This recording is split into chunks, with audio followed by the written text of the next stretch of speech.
Welcome to the Beaver County Auto Studios. They'll make a Beaver.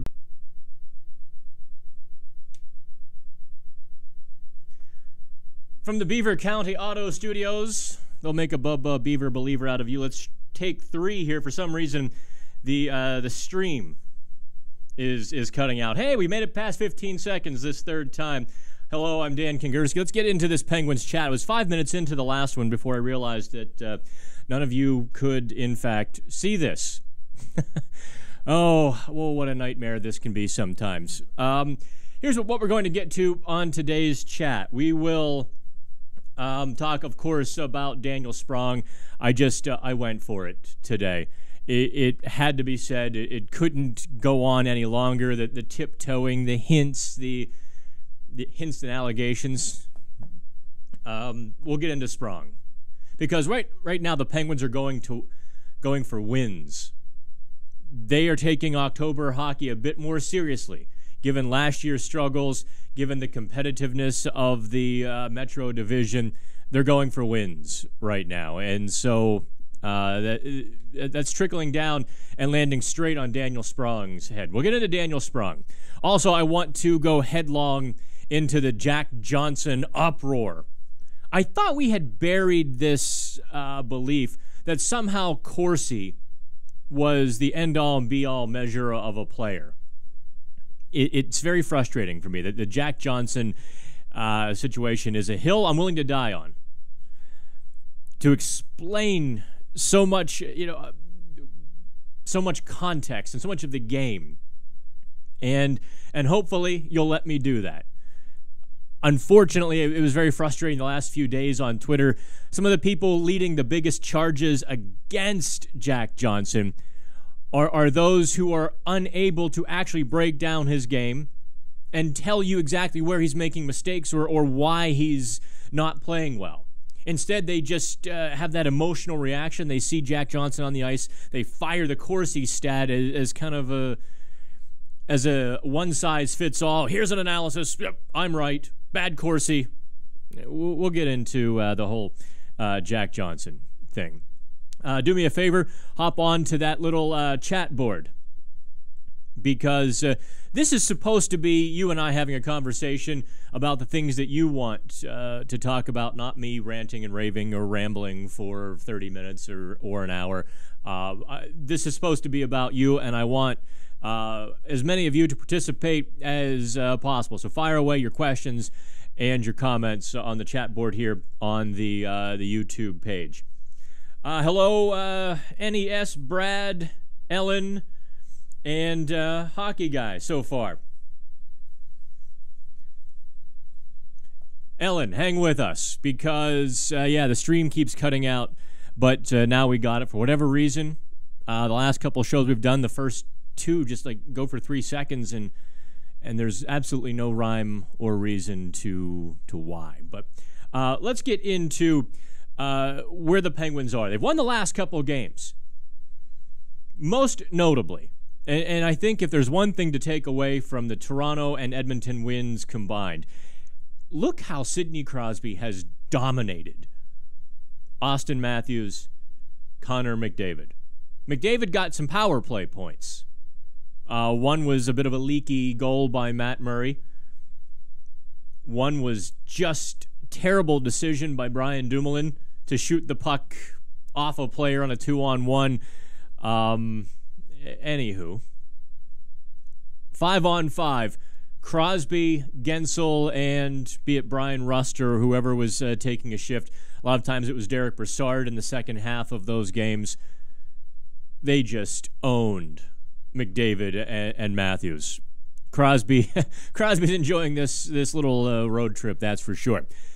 Now, in terms of Penguins and what's important, Mike Sullivan, and follow me on this tangent because it's all going to come full circle here.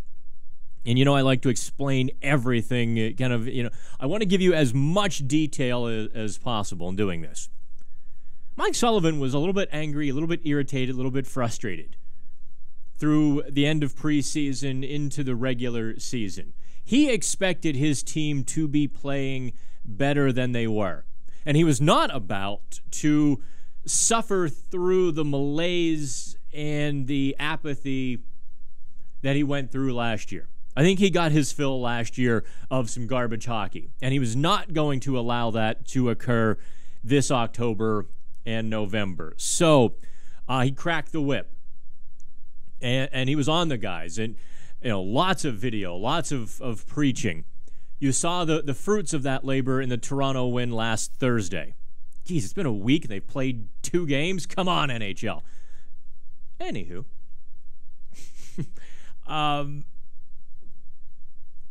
What you saw then, you've seen Mike Sullivan just say, to heck with this Daniel Sprong experiment. Sprong has not played well enough to be on NHL ice. It's only because they have hope. And also, it's also because I think there's some guilt there. The Penguins cost Daniel Sprong his development by keeping him beyond his 9 games in his rookie year. That's just blunt, honest. I think they would, in their heart of hearts, they would tell you the same thing, that if they could go back and do that over again, they would send him down after Game 9. But here we are, 4 years on, actually, and they're trying against all hope to develop Sprong. I can tell you after 7 games, I don't see much of a difference from preseason. I don't see that progression. I've seen Sprong colliding with his line mates. The flashpoint came against Edmonton. And when I watched the replay, I just said, oh no, Sprong is done. When Alex Chiasson, not exactly Connor McDavid here, kind of reverse checked into Sprong, sent Sprong to the ice. Okay, it happens. Sprong got up kind of slowly, goes right at Chiasson. Chiasson shoots the puck. Sprong loops away from his man, back into the corner where nobody is. Chiasson goes right to the slot, gets, Matt Murray served him a big old pizza pie, rebound. Chiasson puts it home. And that's the big problem. And I knew, right when I watched the replay, I knew things were going to go downhill. Let's hop on the chat. Boy, we got some good activity here. Ellen, glad you hung with us through the little bit of a technical difficulty. Let's see here. What does Ellen say? Every time I see Sprong give interviews, he looks like he needs to grow up and stop believing his hype. Ooh. Yes, he's talented, but as Sid showed, you need to work hard and study the game. I'm with you. I've hinted at that before. And I'm not going to bag on the kid personally. There was definitely, maybe still is, some growing up, some realization, some self-awareness. Maybe that's the better term. Some self-awareness that Sprong needs to get into. Because full on, I think you kind of peg it there, Ellen, that he believes a bit of his hype. The day before he was sent down last February, I asked him, hey, how are you playing? How are you feeling? He's like, oh, I'm playing really well. I was like, I don't think I agree with that. Of course, you don't say that. Okay, maybe he knows something I don't. 12 hours later, he was back in Wilkes-Barre. That always stuck with me, kind of that lack of self-aware belief. Confidence is vital to an athlete. But I'm not Alan Saunders. What am I doing here? There's my name tag. Confidence is key for an athlete, but you also have to understand your place and know what you have to work on and really humble yourself and accept those things, especially in hockey. If you think you're good at things that you're not good at, you're going to have a bad time. And I think that's where Sprong is. He doesn't have a feel for the game. So, larger picture here. And this is why I wrote today on PittsburghHockeyNow.com that the Daniel Sprong experiment needs to be over. I'm trying to pull up the article here. It's a little bit slow, but it's because it's not doing either party any favors at this point.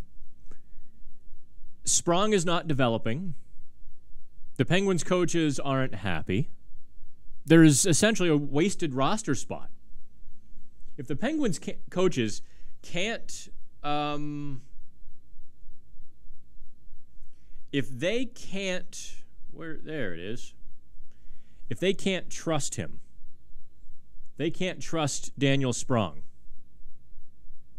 and they play him 3 minutes a night, it's over, it's done.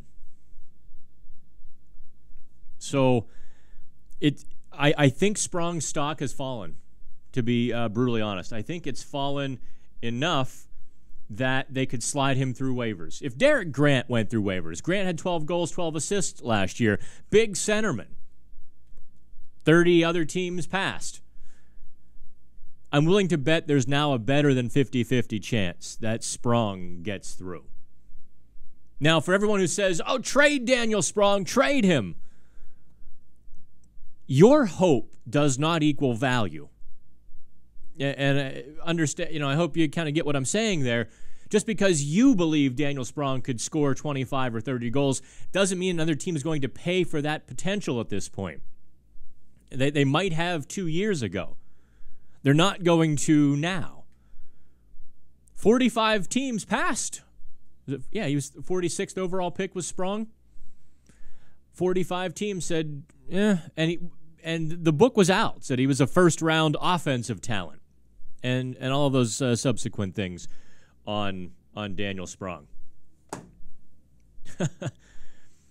Now you can tell that the chat sometimes gets put together a little bit hastily. I vacillate on just going full at Sprong because he really should be much better now. He had a full season last year in the American Hockey League.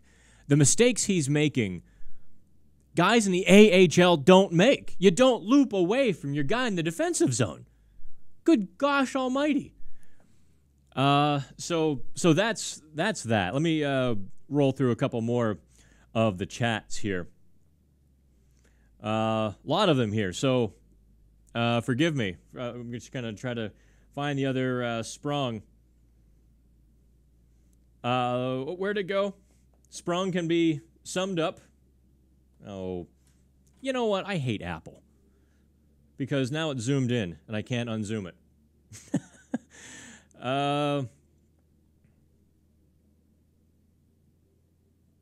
Son of a gun. Someone said, I have to reload it, but yeah, someone said Sprong can be summed up in 3 terms. Offensive talent, low hockey IQ. Does Sprong really have a lot of offensive talent or just a good shot? Does he have the creativity to work in the NHL game? Does he have the strength to work?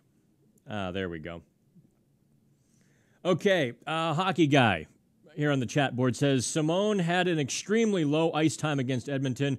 Sullivan went mainly with 10 forwards for the whole game. Would rather see Aston Reese and Bluger up here. I don't see much in Grant either. Yeah, Simone has been really hit and miss, hockey guy. Simone has had some very good shifts. He set up Hornquist very well in Edmonton, in fact. Working along the wall, kind of a little rugger. Won a couple puck battles, kept the play alive, knew exactly what to do, where to go with the puck. And then other times, I attribute it to him trying to play a game that's too big. Other times he wants to be a 30-goal scoring top 6 winger, and he's out there trying to do too much, and he forgets his real responsibilities. That's where I'm at with Simone. I don't agree whatsoever with a lot of the fan base bagging on Simone. Let's see here. Brad says, I don't think Crosby has ever won a Selke. Now maybe he's trying. Might be the last trophy he has not yet won. I've always, Brad, you bring up a good point. I've always been surprised that Crosby doesn't get more Selke consideration. Can you tell me a better defensive center? I mean, he's right there with Bergeron. But because Crosby gets more points, Bergeron gets more defensive praise. It's one of those things where I guess when one kid's really good at multiple things and one kid's good at one thing, you know, the kid who's good at one thing, you praise him for that, and maybe it gets a little exaggerated. I want to say hello to Pittsburgh Sports Now sponsor, Dunkin' Donuts, not far from us here in Market Square in the Beaver County Auto Studios. I do want to get into Jack Johnson, and so let's just steer headlong right into that, okay? Because it just drove me batty. If you're here on my chat, if you go on our website, you know I don't often just toss superficial opinions. If I say a player is not playing well, I'm going to tell you exactly how and why. If a player is playing well, I want to give you the nuts and bolts because I think that's important. I really do. As much love and interest as Pittsburgh has cultivated in hockey, there have been so few people in the Pittsburgh media in the last 30 years who have ever actually brought the game, the actual game, to the fans. It's always about the jersey numbers. It's always about personalities and, oh, this is a great guy. And, oh, offense is all about what superstar can make what great play. And when things aren't going well, it's the superstar's fault. They need to make a great play. There's so much of that here. And that has been a bane of my existence since I started working back in the Pittsburgh hockey world and media about 4 years ago. Now, 4 or 5 years ago now, I don't care. I'll let the Pens blog and the other people attack me. Let the national bloggers who are here in town attack me. It's all fine because hopefully, when all is said and done, I'm gonna show you some things. Let's start with this. Oh, Jack Johnson is terrible. Here is Edmonton's first goal on Tuesday. Oh, Jack Johnson was on the ice for 5 goals against. Now, Johnson's at the bottom of the screen here. Well, actually, guys, no, there's Johnson in the middle. He's racing back with his man to his right. See? La, la, la. There's Johnson. Ricola is back in front of Draisaitl here. Now, Johnson's not out of position. The Penguins couldn't get the puck out of the zone, so he comes racing back. Unfortunately, Ricola dropped back. Johnson collides with his man who drives him away from the puck. So now there's space. Look to your right in this screen. Look at the 3 guys spectating. Hagelin, who was deep in the zone and who failed to get the puck out. Malkin and Kessel. So now there's space in the zone. Ricola's man gets to make the shot. Wide open, in fact, from the hash marks, essentially. You're going to tell me that Johnson was at fault here. So we go to goal number 2. This is where Sprong just got owned. Look how he looped away from his man. I've circled Sprong for you. And there's Chason. Wide open. Now, I've got here, follow my mouse and the arrow. There's Jack Johnson, exactly where he's supposed to be. He's watching Zach Kassian. If Johnson chases the puck to the circle, first of all, he's in no man's land. He's not going to get there. And 2, Zach Kassian is all of a sudden wide open on the doorstep. Any player worth half his salt just lifts a little saucer pass over to Kassian, and there's an easy goal. Again, tell me, this is where so many of the people just, oh, well, Sprong was at fault, but Jack Johnson, trying to support the emotional opinion. And that just drove me absolutely crazy. Let's go deeper into it. Goal number 3. Again, at center ice. Oh, boy. The forwards were just out to lunch. Johnson here has his man, Olimata, at the blue line. But the Penguins forwards just allowed a bull rush from the Oilers. Didn't clog the zone, didn't get in passing lanes. And so all of a sudden, the Oilers have a jailbreak on Ole Mata. Now, Mata gets beaten by a quick step, but that's because the Oilers had full speed with a headman pass. Here's Johnson down here, racing back into the play.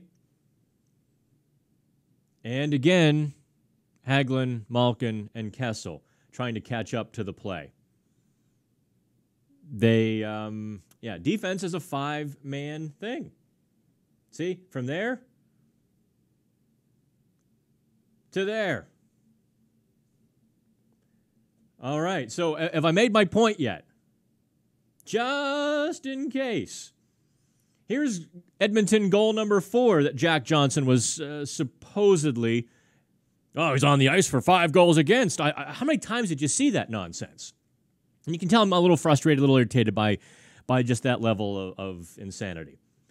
Here's Jack Johnson. Follow my mouse. See, I'm circling him. He's boxed this guy out in front of the net. Okay. I'm hard-pressed to find out what he's done wrong there. And here's goal 5. A 3-on-2, Johnson and Matt Cullen trying to defend Connor McDavid and the Oilers' power play. No, that's just not going to go well any day of the week. Ryan Nugent-Hopkins, RNH, drives Johnson to the net. Johnson doesn't have a choice in this matter. If he leaves RNH go, there's a talented guy on the doorstep wide open. He read the play, once it got deeper. But McDavid just makes the perfect pass at the perfect time. Johnson can't lunge out and poke check it fast enough. Oilers get the power play goal. So there you go. What do you want? What do you want to tell me? Drop on the ice for 5 goals against. Now, having done that, having gone through that exercise, show me where that play. Show me where he was playing badly. Now, I am going to full disclosure here. Johnson right now is not tight on his gaps with the Penguins. He's giving guys a bit too much space at the top of the zone on the rush. He's giving guys a bit too much space sometimes off the wall. He is not ever going to be a Corsi driver. Just not his game. He's not, despite his physical skills, he's not a guy like Chris Letang who can jump into a defensive play, come up with possession, and turn it into offensive possession. That's just not him. He's a defender. He's a guy that's going to smack the opponent on the wall. He's going to make it hard on their heads near the net. He's a grinding defenseman with a big shot.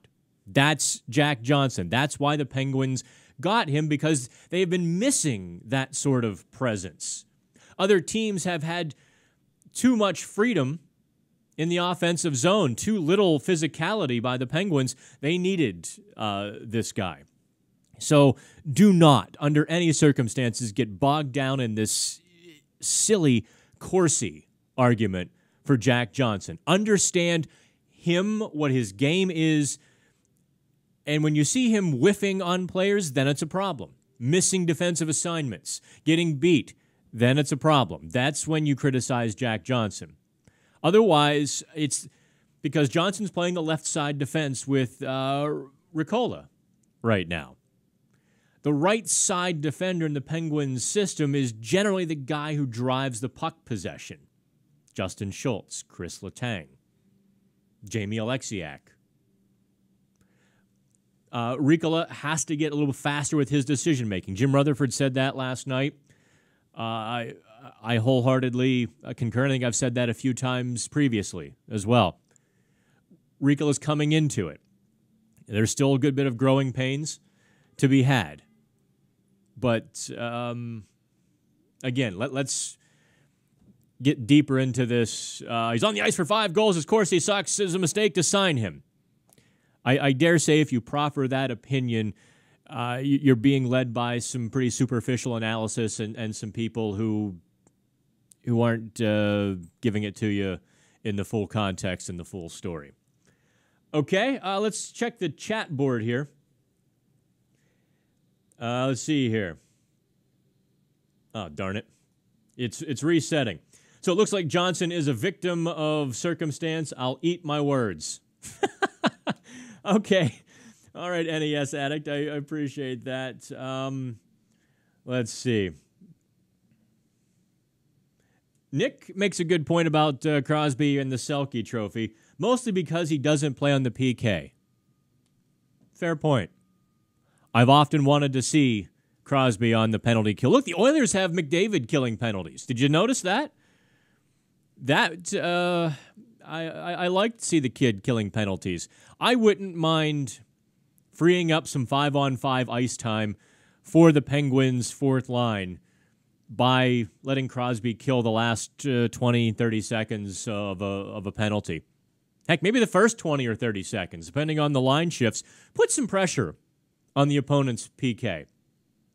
Carl Hagelin hasn't done a lot of that in the last year and a half. He just, maybe it's not the Penguins system, but Hagelin was truly, I don't know if you recall this, some of you longer-time hockey fans, when Hagelin was a Ranger, watching him kill penalties was oftentimes worth the price of admission. I mean, he was dynamic. All right, so what else we got here on the chat board? Brad makes a good point about Johnson here. Always one with a Johnson type. Hal Gill, Brooks Orpik, Rob Scuderi, Ben Lovejoy, and Hainsey. Here's the funny thing about that sentence, Brad. Hal Gill and Jack Johnson have almost no resemblance other than they were physical in the defensive zone. And same with Brooks Orpik. Although maybe there is some comparison there with Orpik and Johnson. Johnson is a much better skater than Orpik certainly is, but he's a better skater than Orpik was too. And Johnson's able to contribute a bit more offensively too. Lovejoy and Hainsey, yeah, exactly. Sometimes you just need some people to take care of your own zone, and that's Johnson's job. If you're worrying about puck possession from him, you're missing the boat. Wow, so we reeled off 30 minutes already. I do want to tell you about our sponsor who's been absolutely fantastic for us, Beaver County Audio. I always say audio. It's Beaver County Auto. Beaver County Auto. They'll make a Bub Beaver believer out of you. And I'm not sure who wrote that tagline. I'll just let you smile and smirk as I say it, as I do the same.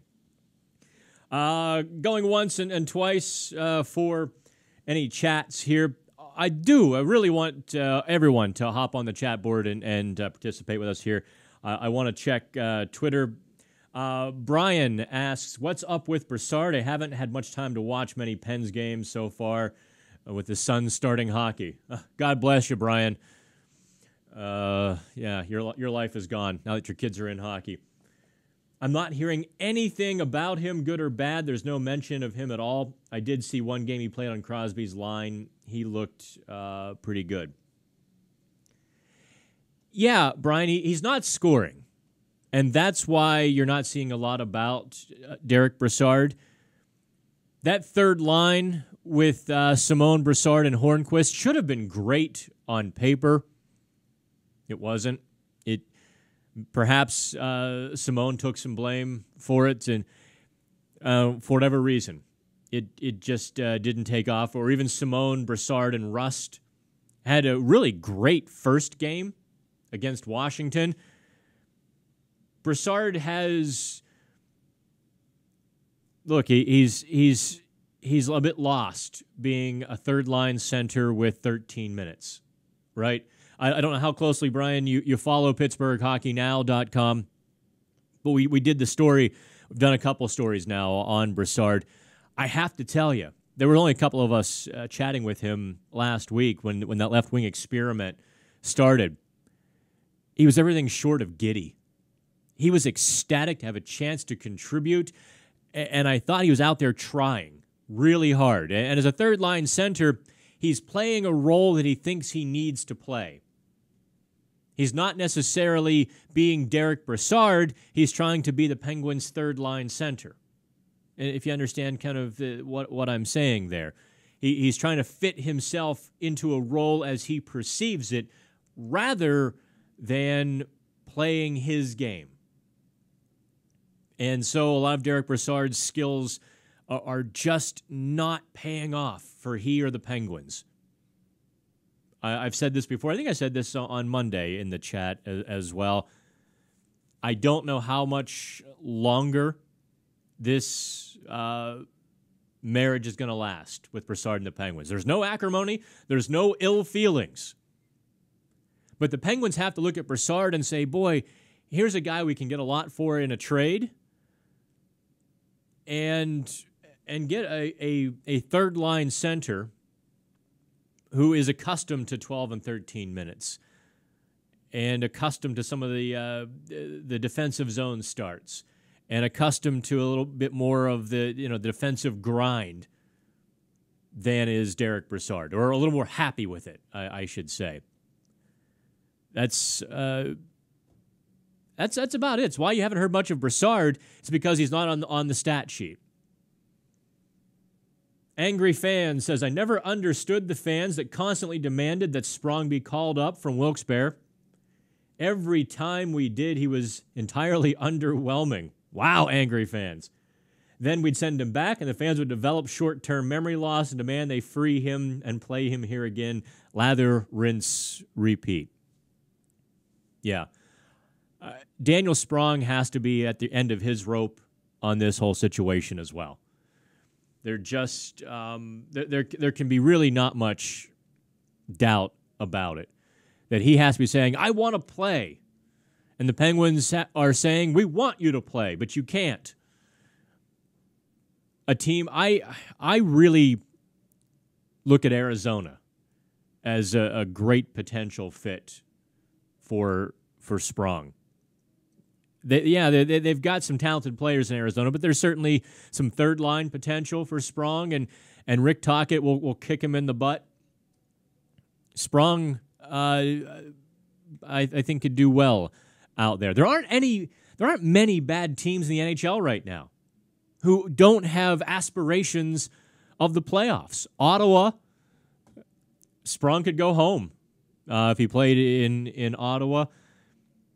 I think the Islanders haven't given up the ghost yet, nor has Florida. Florida's supremely talented, actually, in the top 6 at least.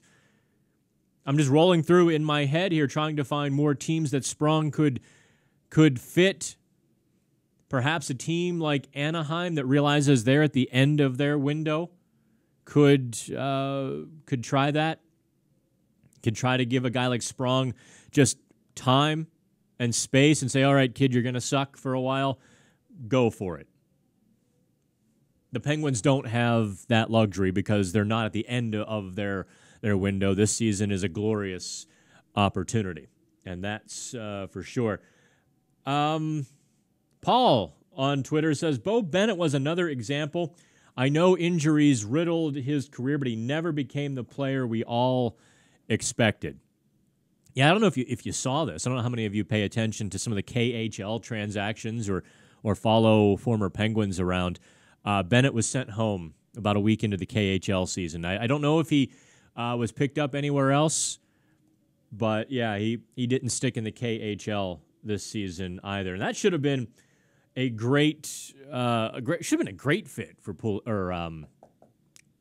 Bennett. That's what I was trying to say. Out of here on Twitter says it's time for the Penguins to stop pulley-yachting these guys and trade them when they still have value instead of always a first-rounder rather than letting them die on the vine. I will say this. There is a certain asset management aspect that comes into dealing Sprong or Pouliot or Bo Bennett even. When someone calls you and says, okay, yeah, we'll give you a 6th-round pick, which for my money, I think that's about what Sprong's value would be on the trade market, a 6th-rounder. And you look at Sprong, and you look at the 6th-rounder. You look back at Sprong, Sprong has more value to you than a 6th-rounder, even a 5th-rounder. So there's always that push-pull. For Sprong's sake, though, maybe he has to force the issue on this. This is just not a good place for Daniel Sprong. It just isn't. Pouliot, you saw, Vancouver last year knew they were going to be bad. They just dumped Pouliot in the deep end and said, "Okay, kid, figure it out." This year, they've pulled him back. I think he's been a healthy scratch for the Canucks. Certainly, not a premium player for them. All right, so that just about does it for the Twitter stuff. Let's see if we got anything more here. Oh, lots more chat on the YouTube. So we'll keep going. We'll take that off. I never quite know what to prepare for you for these live chats. Obviously, Sidney Crosby. You can always have a Sid deal. And Sid really does. Nick asks, is it me or is Cullen pissed? Or did Cullen piss off the refs in the face-offs? Oh, I don't know. I think you go through ebbs and flows. Brassard actually is the Penguins' best face-off guy right now. Let's see here. Vlad, it's 7 games in. Let them find themselves. Brassard will be fine. I think I agree with that. Actually, I'm excited to see Brassard get comfy at left wing, by the way. Sprong will be gone sooner than later. Certainly agree with that. And things will shake out and solidify. Brassard will start scoring more. Vlad, I agree. I've been a little surprised by the big angst 7 games into the season. I would not be surprised if fans kind of adopted the Mike Sullivan terseness after the first 5 games. But I've been surprised the last 2. The Penguins have won. They've beaten good teams on the road, and the focus has been on the negative. I've been responding to a lot of that. I certainly didn't want to go to the Sprong column on October 24th. I didn't want to write that already. And I don't want to have to be defending Jack Johnson 7 games into a 5-year contract. 5 years. Seriously, pace yourselves, Corsi lovers.